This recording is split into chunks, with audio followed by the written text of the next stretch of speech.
সুপ্রিয় দর্শক, আসসালামু আলাইকুম ওয়া রাহমাতুল্লাহি ওয়া বারাকাতুহু। দর্শক, আমাদের আজকের আলোচনার বিষয় হচ্ছে মাননীয় আইনমন্ত্রী মহোদয়কে আইনের হাদিয়া। দর্শক, গত 21/9 শুক্রবার 29শে মে তিনি শৈলকুপার শেখপাড়া দুঃখী মাহমুদ ডিগ্রি কলেজে ঈদ পুনর্মিলনী অনুষ্ঠানে প্রধান অতিথির বক্তব্য রাখেন। তিনি তার বক্তব্যের মধ্যে এক জায়গায় বলেছেন যে মাদক ও মৌলবাদ যেন সমাজকে গ্রাস করতে না পারে। মানে মাদক আর মৌলবাদ দুটা মহাবিপদ, এই দুইটা যেন সমাজকে গ্রাস না করতে পারে।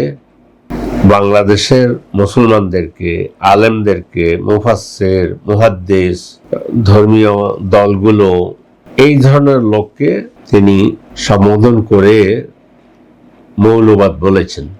তিনি জানেন যদি পশ্চিমবঙ্গের শুভেন্দুকে বলা হয় মৌলবাদ কারা, তাহলে এক বাক্য হলো সারা পৃথিবীর সমস্ত মুসলমান মৌলবাদ। সেই হিসাবে আমাদের মন্ত্রী মহোদয়ও মৌলবাদের মধ্যে পড়েন।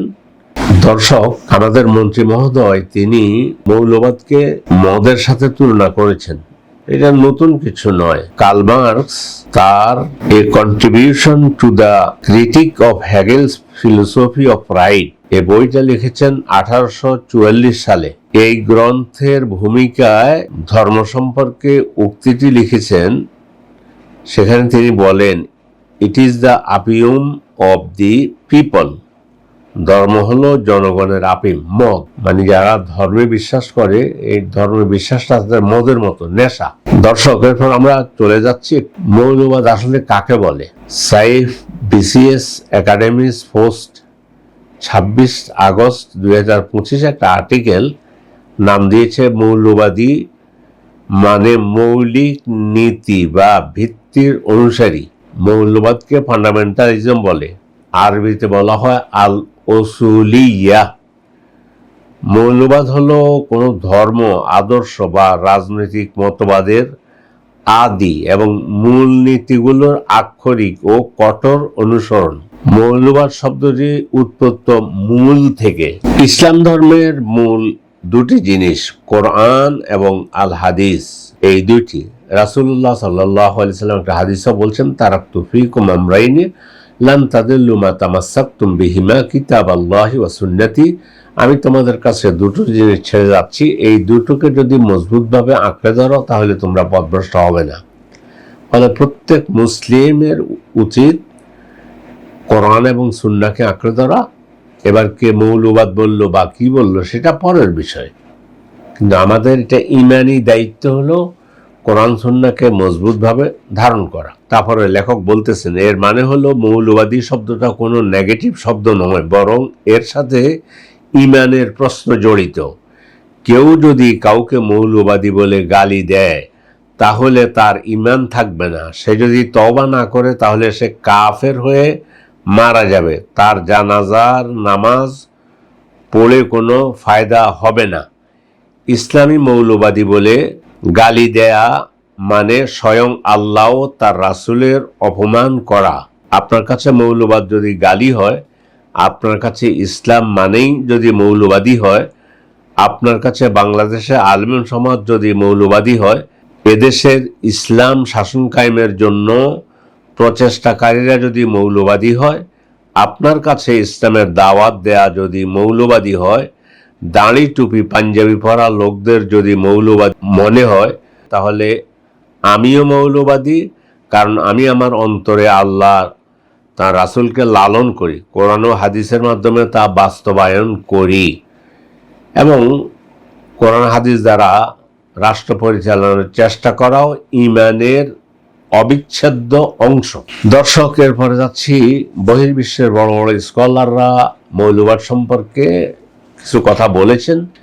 গত শতাব্দীর ইমাম যিনি ছিলেন শেখ বিন বাজ রাহিমাহুল্লাহ, তিনি বলেন, সাম্প্রতিক বছরগুলোতে আন্তর্জাতিক সংবাদ সংস্থাগুলোর একটি অংশ যারা ইসলামের শত্রুদের পরিকল্পনা বাস্তবায়নের কাজ করে উসুলবাদ মানে ফান্ডামেন্টালিজম নামে পরিচিত লোকদের বিরুদ্ধে বিশ্বব্যাপী ভীতি সৃষ্টি করার চেষ্টা করছে, অথচ তাদের উদ্দেশ্য হলো সেই সব মুসলমানকে নিন্দা করা যারা ইসলামের বিশুদ্ধ নীতিমালার উপর দৃঢ় থাকে, প্রবৃত্তির অনুসরণ করে না এবং বাতিল ধর্ম ও সংস্কৃতির সঙ্গে আপোস করতে অস্বীকার করে। তিনি আরো বলেন, কিছু মুসলিম সাংবাদিকও অজ্ঞতাবশত বা অন্য কারণে এই পরিভাষাগুলো ব্যবহার করে ইসলামের শত্রুদের প্রচারণায় সহায়তা করছে। ইসলামের শত্রুরা একই কথা বলতেছে, বাংলাদেশে খায়, বাংলাদেশে ঘুমায়, বাংলাদেশের নাগরিক সনাতন ধর্মীর কিছু কুলাঙ্গার মহিলা শোনেন মৌলবাদকে গালি দিচ্ছে। মৌলবাদী একটি ওয়ান গোষ্ঠী অলওয়েজ मेरा हिंदुस पर निर्यातन करता है, मैं दमन रखता है, मैं इधर के सर्वेंट बनाए रखता हूँ। Always please help me. जय श्री राम। দর্শক, সর্বশেষ সংক্ষেপে যে কথা বলে বিদায় দিতে চাচ্ছি, আমাদের মাননীয় মন্ত্রী মহোদয়ের মতো একজন সাংসদ, আল্লাহওয়ালা ব্যক্তি, আল্লাহর প্রিয় বান্দা, যাকে শহীদ করে দেওয়া হয়েছে, ইনশাআল্লাহ তিনি শহীদ বলে আমরা জানি।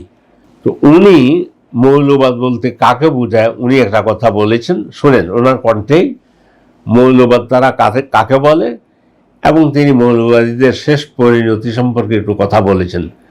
ভালো করে কথাগুলো শুনেন। ভালো করে শুনে রাখো, তোমরা যারা পত্রিকায় ভারতের গোলাম সাংবাদিকেরা, ভারতের গোলাম বুদ্ধিজীবীরা আমাদেরকে যারা মৌলবাদী বলো, আমরা মূলবাদী গাছের গোড়ায় আছি, তোমরা আগাবাদী। আমরা যদি মূলবাদী হই, তোমরা কি? তোমরা আগাবাদী, আগায় বসে থাকো, বেশি বান্দরামি করবা না, আগায় বসে ফল খাও, পাতা খাও, আমরা কিচ্ছু কব না। কিন্তু ওইখানে বসে যদি বেংসি মারো বারবার, 12 কোটি মানুষ এই গাছের গোড়া ধরে নাড়া দেবে, এক ঝাঁকি থেকে দিল্লি গিয়ে পড়বি।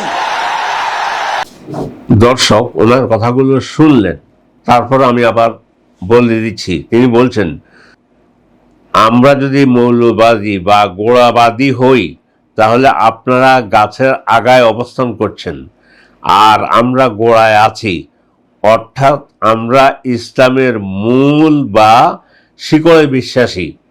লাফালাফি বেশি করবেন না, 12 কোটিতে গাছের গোড়া আস্তে করে নাড়া দেবে, মামা বাড়ি দিল্লি গিয়ে পড়বা, বাংলার জমিনে জায়গা হবে না। সর্বশেষ আমাদের মন্ত্রী মহোদয় ওনার মৌলবাদের কয়েকটা জায়গায় দরকার হবে, গালি দিল। ওনার জন্মের পর কিন্তু ওনার কানে আজান দিয়েছে মৌলবাদীরা। এরপরে ওনার সুন্নতে খতনা করার সময় মৌলবাদীরাই করেছে। এরপরে আমি বা উনি, আমরা যখনই মারা যাই তখন আমাদের জানাজায় মৌলবাদীদেরকে লাগবে, আমার দাফন কাফনে মৌলবাদীদেরকেই লাগবে। তো দর্শক, তাহলে ওনার কথা হচ্ছে আর কি, মৌলবাদটা জানাজায় থাকবে, খতনায় থাকবে, আকিকায় থাকবে, কিন্তু রাষ্ট্র পরিচালনায় আনা যাবে না।